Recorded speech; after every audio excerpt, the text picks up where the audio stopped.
Squiz Kids acknowledges the traditional owners of the lands on which we podcast, the Turrbal and Combermary people.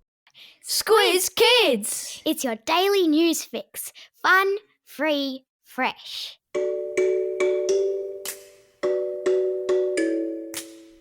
Hello and welcome to Squiz Kids Today, your fresh take on what's happening in the world around you. I'm Bryce Corbett. It's Monday, August 14. In Squiz Kids Today, Matildas make history again. New Zealand's dinner robot, Indigenous fashion awards, and the snake that fell from the sky.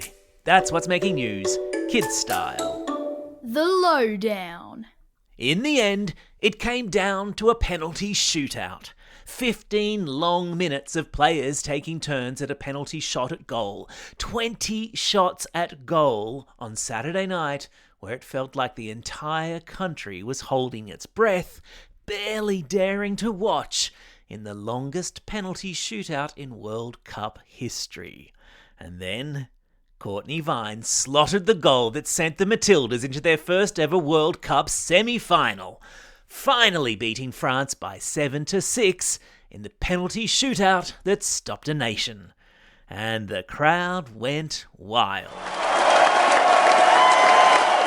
After 2 gruelling hours of top-class football, and with the scores level between Australia and France at 0-0, it all came down to which team held its nerve in the penalty box, which goalkeeper pulled off the most number of heroic saves, and which team had Lady Luck firmly on its side. Matilda's goalkeeper Mackenzie Arnold turned in the performance of her career, saving so many goals throughout the game, but finally, it was the same team effort that has seen the Matildas soar in this World Cup that saw them advance to the Final Four. It's been a remarkable tournament for the Matildas, with records seemingly being broken on a weekly basis. As well as this now being the first time ever an Aussie team has made it to the World Cup semis, men's or women's, the tournament is the most attended women's sporting event in history, with more than 1.7 million spectators turning out to watch games both here and in New Zealand.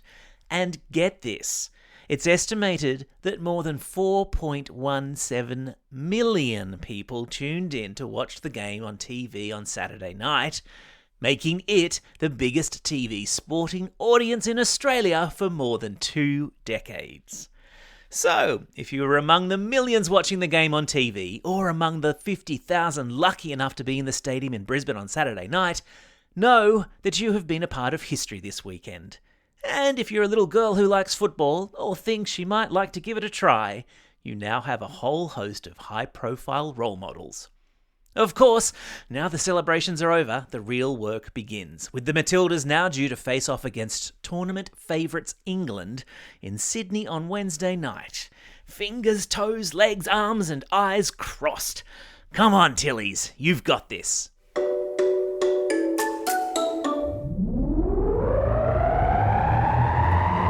Spin the globe. Each day we give the world globe a spin and find a news story from wherever it stops. And today we've landed just across the ditch in Aotearoa, New Zealand, where a supermarket chain has been experimenting with artificial intelligence to help their customers use leftovers and save money. The application, which features on the supermarket's website, is called Savvy the Meal Bot. Adults are able to enter the items they have at home in the pantry, and Savvy will create a meal plan using those items.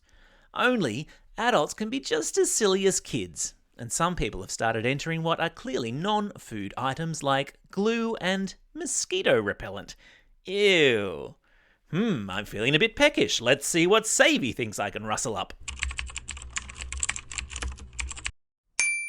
Anyone for Oreo and vegetable stir-fry? Since people started posting these crazy culinary creations on social media, the supermarket has made a few changes to Savvy, and you are now warned that the recipes have not been reviewed by humans, and you have to choose from a drop-down list of foods. So now there's no more room for silly business. Aha! It's the classroom companion Clarion, and a big welcome to all the new teachers who signed up in the last week following the post from Instagram's Sarah Weston, aka @gifted and talented teacher. And today, Christy, Squiz Kids' resident primary school teacher, has knocked it out of the ballpark with 3 differentiated versions of the classroom activity sheet tied to this news item in the podcast. See which stories didn't make the cut of today's podcast and learn a little something along the way. I promise you it won't hurt.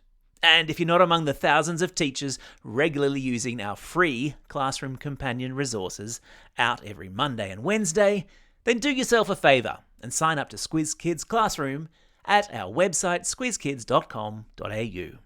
You're welcome.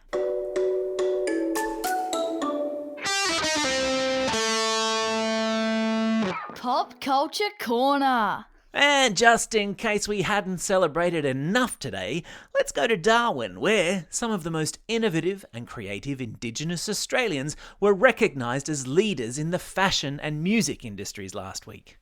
The National Indigenous Fashion Awards saw a record-breaking 60 nominees this year, whose designs wove together traditional and modern design and practices to create unique and stunning fashion. I've stuck a link in your episode notes so you can take a look at all the winning outfits. And on Saturday evening, the 19th National Indigenous Music Awards, or NEMAs for short, went off.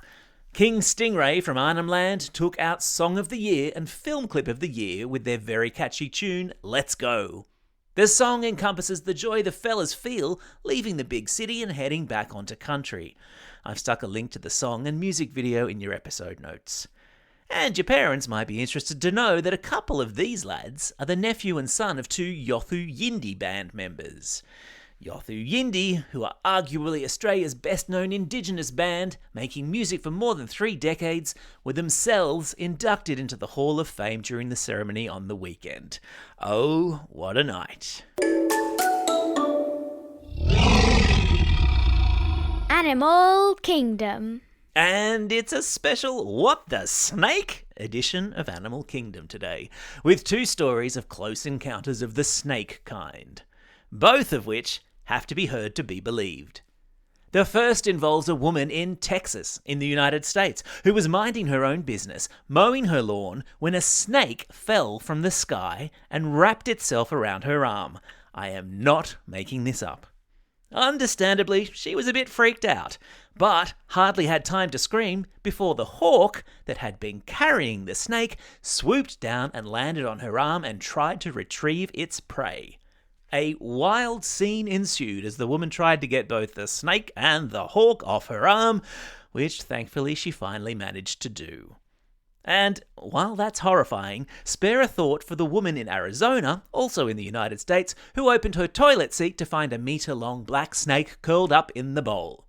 I've stuck a link in today's episode notes to video of a snake catcher removing it, if you think you're brave enough to go there. Personally, I can't stand snakes. If that were me, I would have been hysterical. Ah, come on. I had to do something to lighten the mood. Time for the quiz. This is the part of the podcast where you get to test how well you've been listening. Question number 1. What's the name of the AI meal bot helping New Zealanders plan their dinner? Yeah, that's right. It's called Savvy. Question number 2. What sort of bird dropped a snake onto a woman's arm in Texas? Yeah, well done if you said hawk. Question number 3. Which team did the Matildas beat on Saturday night to book a place in the World Cup semi-finals? Yes, of course, they beat La France. Ha ha ha!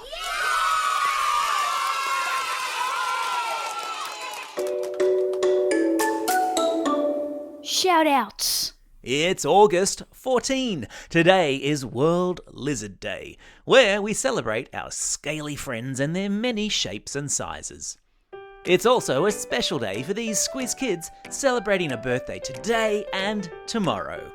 Austin from Hazelbrook, Ava from Molong, Alba from Gladesville, Alex from Mount Kira, Leilani from Burpengary, Amelia from Maudsley, Massimo from Doubleview, Alfred from Thursday Island, Leon from Beverly Hills, Caitlin and Alex from Carlingford, Spencer from Greenbank, and Jack from Kearns.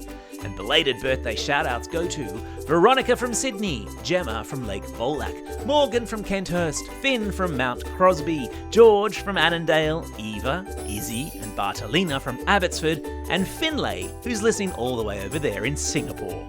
And classroom shout-outs today go to Class 6R and Mrs. Calcutt at St Margaret's Anglican Girls' School in Brisbane, Class 2T and Mrs. Texier at Gladesville Public School, Class 2-5C with Ms. Kavanagh and Mrs. Kennedy at Regentville Public School, Mrs. Ree's class at Sturt Public School in Wagga Wagga, and Class 6R4 with Mrs. Adams at Spring Mountain State School.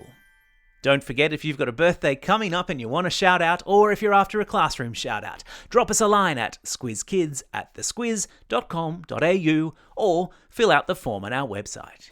That's all we have time for. Thanks for listening to Squiz Kids today. We'll be back again tomorrow with a special Squiz Kids shortcut on Book Week. And then back on Wednesday with another edition of our news podcast, Squiz Kids Today. In the meantime, get out there and have a most excellent day. Over and out.